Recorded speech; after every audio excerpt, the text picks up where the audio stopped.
আসসালামু আলাইকুম। সবাইকে ফাতেমাস কিচেনে ওয়েলকাম করছি। কেমন আছেন সবাই? আল্লাহর রহমতে আমিও ভালো আছি।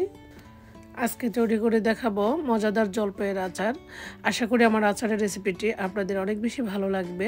যদি ভালো লাগে প্লিজ একটি লাইক দিয়ে ভিডিওটি দেখে নেবেন। আপু ভাইয়েরা, আপনাদের কাছে আমার ছোট্ট একটি রিকোয়েস্ট, আপনারা অনেকেই অনেক সুন্দর সুন্দর কমেন্ট করে আমাকে উৎসাহ জাগিয়ে তোলেন, তো একটি লাইক দিতে সবাই ভুলে যান প্লিজ। লাইক দিয়ে সম্পূর্ণ ভিডিওটি দেখে নেবেন। তো আচার তৈরি করতে প্রথমে আমি একটি মশলা তৈরি করে নিব। এখানে আমি 1.5 টেবিল চামচ পাঁচফোড়ন দিয়ে দিয়েছি। এরপর ঝালের জন্য 3টি শুকনা মরিচ দিয়েছি। ঝালটা আপনাদের পছন্দ মতো বাড়িয়ে কমিয়ে দিতে পারেন। এরপর চুলার আঁচ মিডিয়ামে রেখে পাঁচফোড়নগুলো আমি একবারে মচমচা করে ভেজে নিব এবং চুলা থেকে নামিয়ে শুকনো একটি পাত্রে ঢেলে নিব এবং শিলপাটা অথবা ব্লেন্ডারে এটা একদম গুঁড়ো করে নিব। এখানে আমি 500 গ্রাম জলপাই খুব ভালোভাবে ধুয়ে পরিষ্কার করে নিয়েছি এবং এখানে আমি যথেষ্ট পরিমাণ পানি আগে থেকেই বসিয়ে দিয়েছি। পানিটা যখন ফুটে উঠেছে ওই পর্যায়ে আমি জলপাইগুলো দিয়ে দিচ্ছি এবং একটু হালকা হাতে নেড়ে চেড়ে দিচ্ছি। এখানে আমি কোনো লবণ হলুদ কিছুই ব্যবহার করব না। জাস্ট 5-7 মিনিটের মতো জলপাইটাকে সেদ্ধ করে নিব। এই তো জলপাইটা আমার একদম পারফেক্টলি সেদ্ধ হয়ে গিয়েছে, দেখে হয়তো বুঝতে পেরেছেন। এখন আমি পানি থেকে জলপাইগুলো এভাবে ছেঁকে তুলে নিব। এরপরে গরম গরম থাকতে জলপাইটাকে আমি একটি আলু মেশার দিয়ে এভাবে খুব ভালো করে ম্যাশ করে নিব। ভালোভাবে ম্যাশ করে নিয়েছি। এখন আমি জলপাইয়ের বিচিগুলো তুলে একটি পাত্রে রেখে দিব। পরবর্তীতে আমি ব্যবহার করব। সবগুলো জলপাইয়ের বিচি এখানে লাগবে। তো এই তো দেখতে পাচ্ছেন সবগুলো বিচি আমি তুলে নিয়েছি। এখন আমি জলপাইগুলো একটি বারান্দার ঝাগে নিয়ে স্মুথ করে ব্লেন্ড করে নিব। সবগুলো একসাথেই দিয়ে দিয়েছি এবং ব্লেন্ড করার সুবিধার্থে আমি এখানে হাফ কাপের মতো পানি ব্যবহার করেছি অফ ক্যামেরায়। এরপরে আমি স্মুথভাবে ব্লেন্ড করে নিয়েছি। এই তো এখন আমি একটি হাঁড়িতে দিয়ে দিব 1 কাপ সরিষার তেল। তেলটা যখন গরমে এসেছে ওই পর্যায়ে আমি এখানে দিয়ে দিব একটি বড় সাইজের রসুন ভালোভাবে থেতলে নিয়েছি, সেই রসুনটাকে দিয়ে দেব। এরপর তেলের মধ্যে আমি 1 মিনিটের মতো রসুনটাকে ভেজে নিয়েছি। এরপরে আমি এখানে দিয়ে দিব একটি তেজপাতা 3 টুকরো করে নিয়েছি, সেটা দিয়ে 30 সেকেন্ডের মতো ভেজে নিব। তো আপনারা চাইলে এখানে গরম মশলাও ব্যবহার করতে পারেন। তো আমার কাছে আর ভালো লাগে না গরম মশলাটা, এই জন্য আমি স্কিপ করে গিয়েছি। তো এরপর আমি ওই যে আগে থেকে ব্লেন্ড করে রাখা সবগুলো জলপাইয়ের পিউরি দিয়ে দিচ্ছি।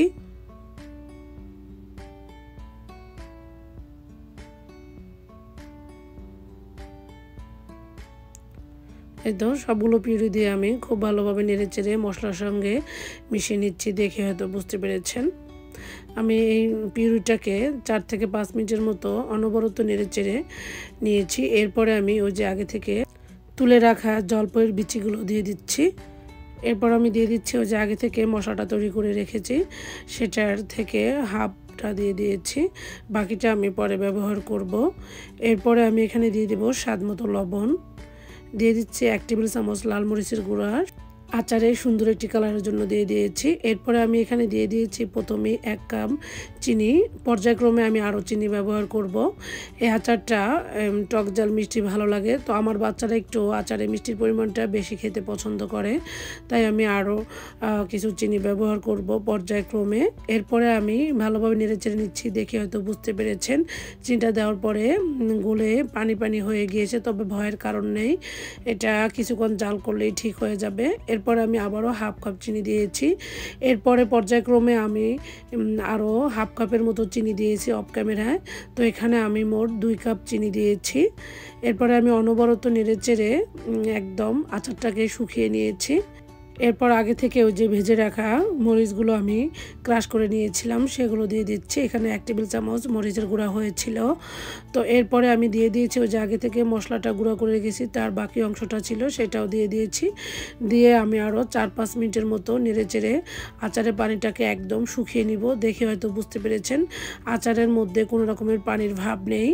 আচারটা প্যান থেকে কীভাবে উঠে এসেছে, যখন দেখবেন এভাবে প্যান থেকে এমনিতেই উঠে আসছে, প্যানের গায়ে আচারটা লেগে যাচ্ছে না, ওই পর্যায়ে বুঝতে হবে আপনার আচারটা একদম রেডি। কারণ আচারে কোনো রকমের পানি থাকলে সেটা নষ্ট হয়ে যায়।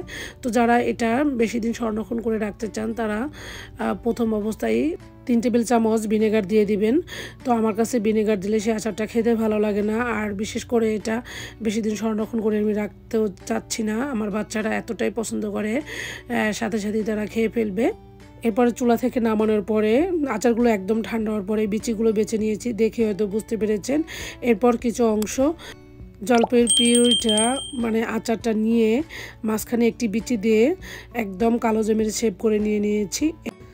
আপনারা চাইলে গোলাকৃতির শেপ দিয়ে করে নিতে পারেন। তো এই আচারগুলো দেখলে মনে হয় একদম কালো জাম মিষ্টি, কেউ হঠাৎ করে দেখে বুঝতেই পারবে না যে এটা জলপাইয়ের আচার। তো আচারটা অনেক বেশি মজার ছিল।